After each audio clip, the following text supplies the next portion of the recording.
I'm having trouble with this water heater. I just got it yesterday. I'll show you.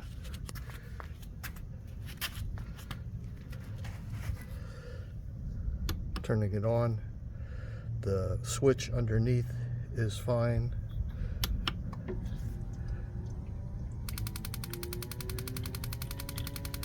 You can hear the igniter going, but it never ignites the propane.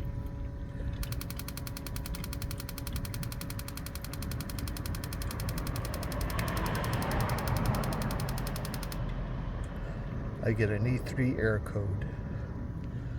You can see that I have several propane canisters I've tried, none work. I've checked the fuse is intact.